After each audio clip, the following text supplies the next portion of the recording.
It's not just the quality that you get out of this beast of a phone that I find so incredible. It's the fact that you actually carry a 10-bit 4K camera on you at all times. And some people might not even realize how mind-blowing that is. It's mad actually if you think about it. Can you use the footage from this camera in a professional environment? Up until now I would have said no chance. But with the 12 Pro Max, you can record now in 10-bit. And if you use third-party apps like Filmic Pro, you can shoot 10-bit in log-free color space. And man, now we're talking business. Oh, and did I say that you can also record native HDR too? And not only that, you can now recreate the DSLR look. And how about using a rig like this for vlogging, for instance? Want to know how you can do all of this? Stick around.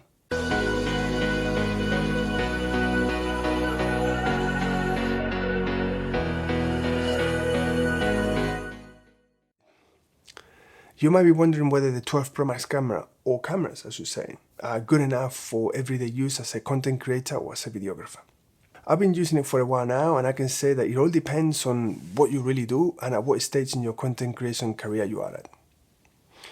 If you do YouTube content, corporate filming to some extent, and any mid to low budget, this can easily be your main camera or big camera. But let's be clear from the start. Forget about shallow depth of field, okay? At least not the sort of depth of field that you get from DSLR lenses. Let's be realistic here. This is never going to give you the shallow depth of field or blur background that you get from DSLR lenses. Or that's it. Did you see the fake depth of field in the intro? I'll talk later about a way to fake depth of field taking advantage of the LIDAR sensor, which I really hope more video apps will take on and develop because the potential is there. But as a whole, I think you need to learn to play to the strengths of what's on offer rather than trying to do something that these cameras are not designed for. Okay, first things first, the A14 chip inside this beast of a phone makes sure that these cameras can handle pretty much anything you throw at them. The computational photography has got so good now that it's mind-blowing to think that we carry such an incredible camera in our pockets. Honestly, it really is. The latitude that you get out of these cameras with such tiny sensors is just incredible, really.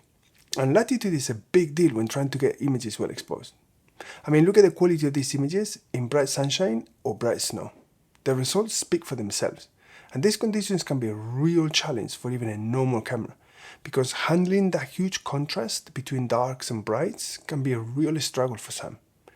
If you're exposed to the brights, your dark areas may look way too dark to recover them in post. And the opposite happens if you're exposed to the shadows. Your bright areas will be way too bright and will be clipping, which means that those brights will stay bright white whatever you do. With the 12 Pro Max, okay, using a third-party app like Filmic Pro with the log-free color space, for instance, the latitude is significant and both brights and shadows are correctly exposed. Okay, you need to use ND filters to do this. It's not all point and shoot and good to go. There is a little bit of work behind that is needed to get well-exposed images, but really it's not that difficult. If you get well-exposed images like these, you can easily create them in post and nobody will ever know what they were shot on. So yeah, latitude is massive for videography, and these cameras do just as good a job, if not better, than most cameras out there, whether it's low or high end. But let's start with the basics, which you probably already know anyway. You get 4 lenses in this phone. The front-facing or selfie lens is a 12 megapixel f2.2 with a focal length of 23mm. It's a good lens actually, better than you think. You get clean and sharp images, and it actually holds up quite well in low light, for what it is. At the back, you get a 12 megapixel f2.4 ultra-wide lens with a focal length of 13mm or 14mm, depending on who you listen to. I love this lens. It's absolutely amazing, although you do get some barrel distortion on the lens, which is expected anyway, but in general, I think this is a remarkable lens. The main camera is a 12 megapixel f1.6 with a focal length of 26mm and a larger sensor than any of the other cameras, which means not only more light hitting the sensor, but noticeably better images. The lens also has the new in-body sensor shift image stabilization, or what's also known in layman terms as IBIS. And last but not least, a much improved 12 megapixel f2.2 telephoto lens with a focal length of 65mm. I love this lens. I just hope in the future they can improve it and match it to the quality of the main wide angle in terms of sensor size and aperture. In terms of zooming range, you get a 4x optical zoom and 6x digital zoom for video. If you stay within the optical range, you'll get better results. But in all fairness, if you want to get the best quality out of these lenses, best avoid any zooming.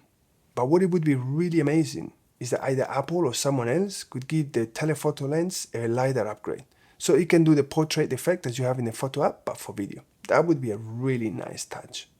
Now, which one is the best lens out of the four? Well, the wide-angle lens without a doubt. Not only it is the fastest, but it also has the largest sensor, which means a shallow depth of field. All four cameras have been upgraded in one way or another from previous versions, and they all have deep fusion. So in terms of low light performance, they all do a pretty good job, with the main wide lens being by far the best in terms of performance. Now, saying that, and this is a big one, if you do night filming of any kind, the only lens that doesn't suffer from the nasty lens reflections in low light that the iPhone has become famous for is the ultra-wide. So in my opinion, if you're outdoors with lights in the background, like street lights or that sort of thing, unless the lens flare dodges the look that you're after, I would probably recommend that you use the ultra-wide. I know that the quality might not be as good as the main wide lens, and you will get some lens barrel distortion around the edges, but at least the footage that you'll get will be good without those distracting nasty dots all over the place. It's so irritating that I find it unbelievable that to this date, this issue has not been resolved. I read somewhere that this is to do with reflections of light within the internal elements, because the distance between the lens and the sensors have been getting bigger or increasing over time due to the bigger and better lenses. I'm not technical to that degree, but what I can tell you is that out of all the four lenses, the only lens that doesn't suffer from this problem is the ultra-wide.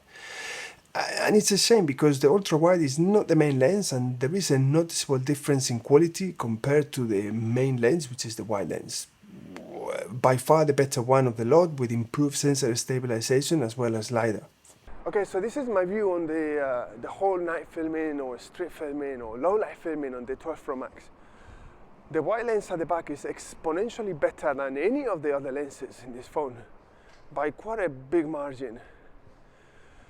But you have these nasty lens flares all over the place, which you might actually see on this frame all over my face, around my face, reflection of cars. And there is nothing you can do about it. And it's frustrating because it's been going on for years and it seems to be getting even worse. But the quality of the main wide, it's really good. This this is really good stuff. But let's face it, how many times you're gonna be filming at this late and doing this sort of thing? Most of the times you're gonna be doing day filming or indoor filming. But the quality of the main wide is exponentially better. So, you basically are left with this compromise or decision that you need to do is you just film with this lens flares, which might be totally okay with you, or you shoot with the main wide and the ultra wide. And here comes the ambulance to ruin the shot, of course. Oh, police. It's two. Oh my God, someone's getting into trouble. Anyway, you might have to shoot everything on the ultra wide and the main wide and then cut in post and edit things out in post. Good luck with that. But anyway, this goes to say that the main wide is the one that you want to be using, unless you are on daytime. The ultra wide, the telephoto, they work fantastic, but they need light. Nighttime is the main lens, period. Enough ranting. Now, is the selfie camera good enough for vlogging? Absolutely. It looks really good, and I've been surprised with it because, in general, the front-facing cameras have always been somewhat neglected. In the 12 Pro Max, you get really nice 4K, and as a whole, it's a really good camera for vlogging, especially when outdoors, when you want to go light and not carry heavier camera equipment. So this is the selfie camera, and as you can see, it's a relatively good camera. It requires a lot of light, but the field of view is quite tight at 23 mm, and obviously is compensating automatically for the brightness, so obviously the image will look quite choppy. Let me put a wide angle lens and an ND filter and let's see the difference. Okay, so this is now the same lens, the selfie lens, but with a wide angle lens, and as you can see, the difference is quite substantial. Yet the camera is still adjusting automatically for the brightness, and as you can see when I move my hand, it's just very sharp, neat and quite choppy, and that's because the camera is adjusting the shutter speed automatically. Let's put an ND filter and let's see what we can get. Okay, and this is the selfie lens with a wide angle lens and an ND filter, an ND64. And as you can clearly see, the difference is substantial. You know, and I'm sticking now to the 180-degree rule, so the shutter speed is correctly. And as you can see, if I move my hand now, you get a really nice blurry effect, and the image is not so choppy, and it's much more pleasant to the eye. I do this to illustrate the fact that yes, you can roll with whatever the iPhone gives you, but if you add some basic accessories, the image quality that you can get is exponentially better. Now, these lenses, they do require a lot of light to give you a decent image. So let's find out how it performs in low light or nighttime. So this is what the selfie lens looks like on low light or night filming. And as you can clearly see, it's, it's far from ideal. Like I said earlier, these lenses, they need a lot of light and they just can't handle the low light. It doesn't matter whether I put a wide angle, it's not going to change the fact that the lens, it's, you know, it's a pinhole lens. So let me show you what I would normally recommend. It's to use the main wide at the back and forget about the selfie lens, especially for vlogging. Okay, so this is now the main wide lens at the back, and as you can clearly see, there is a huge difference in quality. And again, I'm in a relatively dark street, only lit by some street lamps, which they're not particularly bright. But you can clearly see the massive difference in quality. But what is even better is when you actually attach a wide angle lens to this wide lens. Because, you know, let's face it, this is not the widest field of view. Let me show you. Okay, so this is now the main wide attached to a wide angle lens. And this is now taken to the extreme. I'm in a very, very dark area. There is basically 3 street lamps. This is taken to the extreme. But you can clearly see the difference, you know. How much am a wider field of view, and still my face is probably lit quite well. If I turn around to the light, my face is probably well lit. But like I said, this is quite extreme environment. Most people would not probably be filming on the street this dark. Very, very rarely you would. Normally you would film or shoot in a high street or main street or something with shops and neon lights and all sorts of things. So let's just, for the sake of covering all areas, take this setup to a much more relevant scenario. So this is now filming on a high street or better lit street. Most shops are shut anyway because of the virus, but you get the idea. It's you know, much better lit. There's much more powerful lamps, and there's some shops on the side. Lit by some cars that are passing by, but you know, you get the idea of how much better the main wide lens is compared to the selfie lens. And if you're the kind of person that feel embarrassed or a little bit embarrassed about, you know, waving a phone while you're talking and having the display screen on, there is a way to turn it off so you don't stand out like an eyesore in the middle of a crowd with your screen on. So, you know, if you are self-aware, you know, there is a trick that, you know, I personally do as well. Not that I care, but, you know, I'm not particularly keen on having the screen on while I'm talking. And also, if you're the kind of person that wants to monitor how the framing looks, you can use an iWatch for this. You know, it's a little thing that, you know, rather than having a big phone. So, you know, there are ways to do things, but yeah, I hope this example illustrates how much better the main wide lens at the back of the phone is compared to the selfie lens. It's like night and day. But if you're in a somewhat controlled environment and want to get the best results, I would suggest that you use the main wide camera at the back if you can. Install the Filmic Pro app on the iPhone 12 Pro Max and the remote app on another iPhone that you might have lying around. You know, that old iPhone that you upgraded from can still be useful. You can then use a setup like this one to remotely control Filmic Pro and also view yourself while setting up the shot and talking to camera. It's like sort of having a flipper screen on larger cameras, but the cool thing about it is that you can have full control of the app remotely. I've used it indoors and outdoors and it's reliable. Plus, it works over Bluetooth, so no need to worry about Wi-Fi signal around you or having to be close to the camera. I wouldn't recommend a setup like this if you vlog and walk about because it can get a little heavy. But if you have 2 phones and, for instance, a home studio, it's a great setup to use the wide-angle lens over the selfie one and monitor frame and composition. You get to use an old iPhone and avoid having to spend on an external monitor, batteries, cables, and everything else that goes with it. Let me know in the comments below if you would like me to do a tutorial review on this setup and the workflow. I use it all the time and it works great. But after all this technical mumbo jumbo, what it all boils down to is, are the lenses and cameras in the Pro Max any good? Personally, I would say, if you know what you're doing, they are outstanding. Want to see proof?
What you just seen was shot on 10-bit log-free color space in Filmic Pro and graded in DaVinci Resolve. But it's not only 10-bit recording that is so cool about this camera or cameras. It's the fact that you also get the ability to record natively in Dolby Vision, which is Adobe's flavor of HDR. Now let's stop and think about this for a second, because this is quite impressive. This is native HDR recording and playback in a camera that fits in the palm of your hand. Well, you gotta have a big hand, but you get the idea. But don't get too excited just yet, because as cool as it may sound, it's a bit of a hit and miss, at least for now. At the moment you can upload HDR content to YouTube, but unless you have a monitor that can display HDR, you just won't see it. But yes, you can view HDR content on your iPhone because it can handle it, and that's what's so amazing about it. If you take into account that over 70% of the content on YouTube is watched on mobile devices, you stand a good chance that a lot of people will watch it. But at the same time, you are potentially neglecting a big number of your viewers because not everyone watches YouTube on a phone or tablet all the time. It's quite limited at the moment, and you know what? If you shoot in log 3 in Filmic Pro and then apply one of the free LUTs, the footage will look almost as good as HDR, but in SDR, which can then be seen by everyone. I would suggest that you turn it off and forget about it for now. This is of course my personal opinion, so you do what you feel is right for you. You can view HDR if you share with other iPhones, at least version 8 or later, but what's the point of recording in a format that, yes, gives you higher dynamic range, but few people can actually watch it? It's good to see Apple pushing the envelope, don't get me wrong, and I'm sure that with this amazing technology now on our iPhones, a lot of social media platforms will jump into it, including YouTube, and even computer and laptop manufacturers will start shipping their products with HDR capable screens. But I feel it's still in its infancy, although now that Apple has put its weight behind, I'm in no doubt that it's just a matter of time before it happens. Recording native HDR on smartphones is so new that for now, it's best to wait and see how things pan out over the coming weeks and months, even years, in terms of what you can do and where you can display. So if you can't really use the new fancy HDR format, what are you left with then? Well, let's be honest. If you're serious about videography with a 12 Pro Max, first, you get a video app that supports 10-bit recording and gives you manual control over your image. That should be your first priority. Second, you never use the default native video app on the iPhone because, let's be frank, it's just plain rubbish. It's an embarrassment of an app for a phone that Apple calls Pro with theoretically Pro features. What is 10-bit color space that is so amazing, you might ask? Why is it such a big deal? Well, the difference between 8-bit and 10-bit recording is that a 10-bit image will display up to 1.07 billion colors, while the 8-bit can only display 16.7 million colors. So roughly around 1 billion colors difference, and that is a huge difference, especially if you record on log 3 color space. When recording in log 3, your image does look fairly flat on camera, but that's what you want as you're capturing as much latitude as the camera can record. Grading it is as easy as drag and drop a LUT onto the clip and good to go. It's that good, honestly. And what you see, this is in post where you have a lot more room to push the footage before the image starts to break up. I mean, 10-bit log-free is something that much more expensive cameras can't even do. Many of them are still recording 8-bit, so when you think about what you can do with something this small, it's pretty impressive.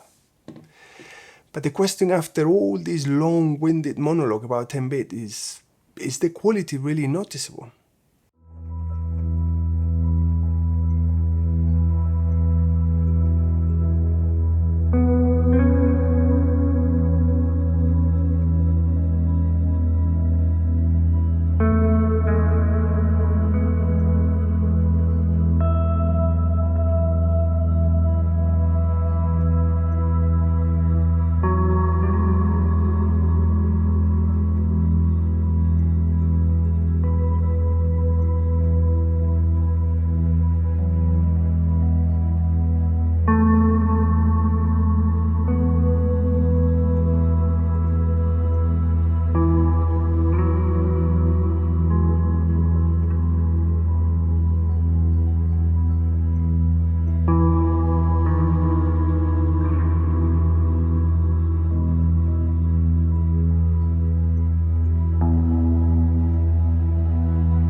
If you're serious about videography, you need a third-party app. That's just the way it is, until Apple pulls the finger out of their ass and decide to pay attention to the growing number of people that use iPhones to create video content and provide with a decent video app.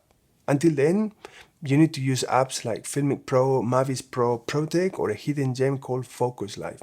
These apps will give you full manual control over the footage that gets recorded, similar to using a DSLR camera, and that makes a massive difference to the results that you get.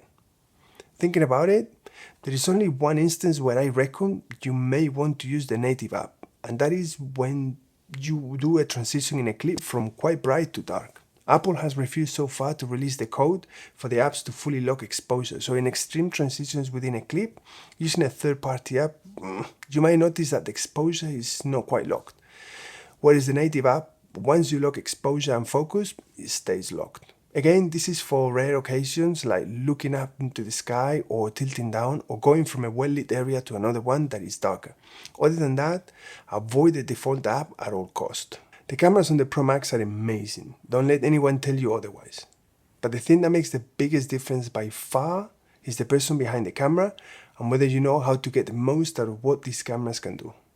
I recently posted a video about creating cinematic footage with a 12-year-old $50 camera. And if I was able to get such amazing images with such a basic camera, with the 12 Pro Max, the results can only be that much better. But to do that, you want to make sure that you have manual control over the camera.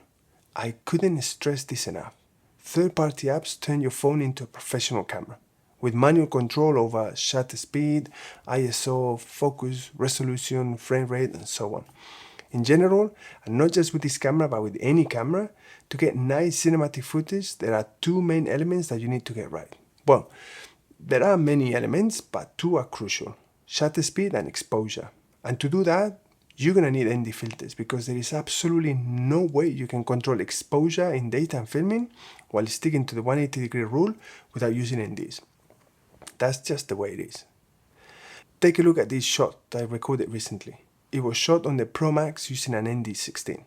See how nice and cinematic it is? The snow falling has a lovely motion blur and it just feels natural. Take a look at this other shot now. Same day, only a few minutes later, but this time without an ND filter on, and leaving the app to adjust automatically exposure and shutter speed to compensate for brightness levels. It has to increase the shutter speed so much that everything in the image looks super sharp, so unnatural. And to some extent, it can't even handle the brightness from the snow. As you can see, it's too bright and it's clipping. That white, you can recover. Whatever you do, it's going to stay white. That usually is a clear sign of someone who doesn't really know what he's doing. So if there is one accessory that you should buy before anything, I reckon it should be ND filters. I use Sunmark's ND and Polarizer filter set and they work brilliant. Slow-mo is another area where the camera performs really nice. You get the ability to record 120 and 240 frames per second, but at 1080p. What is nice though is that there is no cropping involved in any of those high frame rates. The footage is really good, to be honest, and back to what I said earlier. If you know what you're doing, you can get some pretty amazing images. If you shoot outdoors, you'll probably be fine and won't need to worry about flicker. But if you try to use it indoors, you will need to use flicker-free lighting, and that is not cheap. I reckon this feature is mostly for outdoor use, as the higher the frame rate, the higher the amount of light that you will need. And staying in the theme of using the camera in studio environment, I personally think this is where the LIDAR sensor comes into play. In general terms, if you are within 16 feet or 5 meters of the camera, the LIDAR will help with autofocus and it does a really good job. But its use for video at the moment, I feel is far from ideal or functional. You are a little stuck because if you use the default app and try to lock exposure, it will also lock focus, so you never really get to take advantage of the LIDAR sensor. For photography, on the other hand, where you want the focus to follow the subject and then take a still image, it works brilliant. But the area where I think the LIDAR can be really useful for video use is for recreating the portrait effect that you see in photos, but in video. It is a real shame that Apple has not released a Pro Video app that can take advantage of this amazing feature. This is where a little known app called Focos Live comes into play. You get to shoot with a main wide-angle lens using the LiDAR, and once finished recording, you can control the amount of fake depth of field it creates. The app has been around for a while and you can use it with pretty much any smartphone, but LiDAR on the 12 Pro Max helps to get exponentially better separation between the background and the subject. It is far from perfect and you do have to finesse the settings to get it right, usually around the f6 to f8 to get something decent. But the feature exists, and for someone without access to a camera with interchangeable lenses, this could be a good way to get started. I have reached out to the developer with some questions, but I never heard from them, so I'm not sure how well they'll keep up the development. As you can see from these samples, it seems the footage is not as high quality as what you get from, let's say, Filmic Pro. I can't quite understand why the app exports the footage at a lower quality, even after you select 100% quality. Seeing this focus chart test, what a massive difference there is in sharpness between the footage from Filmic Pro, the default app, and Focos Live. I think it's like night and day, and it's a real shame because Focos Live, for indoor studio shooting on a tight budget, and even for outdoors, would be amazing for cheating depth of field. For now, it's a trade-off. If you want to use the 12 Pro Max as your main camera and create fake depth of field to make footage look like it was shot on a DSLR camera, well, it's either Focos Live or the Protake app. But I've tested this feature in Protake and unfortunately it's not as well implemented as one would hope. Protake is a fair rival to Filmic Pro and I'm in no doubt that over time they will refine it, although it has this advantage for anyone wanting to use the Pro Max as a vlogging camera, that they don't have a remote app like Filmic Pro. Saying that, there is a way to monitor, not control but monitor the signal from one mobile to another using a remote support app like TeamViewer or AnyDesk. Let me know in the comments below if you would like me to make a tutorial about this workflow and how to fake depth of field, as there is some tweaking to do before you can actually get a look that is somewhat decent. As a Filmic Pro user myself, it goes without saying that the perfect scenario would be for Filmic Pro to provide a video portrait mode, taking advantage of the LiDAR sensor. Unfortunately, I reached out to them and they confirmed to me by email that that's just not something in their plans unless more people request the feature. So if you like what you see from the Focos Live, you just have to reach out to them and hopefully they'll implement it. I put a link to their email below in case that anyone wants to reach out to them. Now the wide-angle camera has got an improved stabilization and the results are surprisingly good. It is definitely an improvement from any previous iPhones, and this is definitely noticeable. Although the difference is not what I would call groundbreaking. Does this mean that you no longer need a stabilizer? I briefly mounted the 12 Pro Max on a gimbal and these are the results. What do you think? Can you see a noticeable improvement or difference? Let me know in the comments below.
Ultimately, the 12 Pro Max as a video camera is phenomenal. You get loads of options, and whether you use it as your main camera, B camera or C camera, if you know what you're doing, you will get amazing footage. Can this camera replace a DSLR camera? Not really, let's be realistic. If you can shoot with higher end cameras, then great. But that means lugging around a rather large setup, whereas with the 12 Pro Max, you can literally pull it out of your pocket and start filming in seconds. It's a trade-off, I guess. The ease and functionality of this camera or cameras, it's something that content creators will appreciate without a doubt. If this is your main camera or love the speed at which you can pull it up and start filming, then the 12 Pro Max cameras are going to be absolutely amazing for you. I hope you enjoyed this video. If you liked it, give it a thumbs up. Every little helps. Even better, subscribe to the channel and hit the bell so you can get notifications of any new video that we upload. And at the same time, you'll be helping us grow the channel and continue doing videos on a weekly basis. And we'll see you in the next video.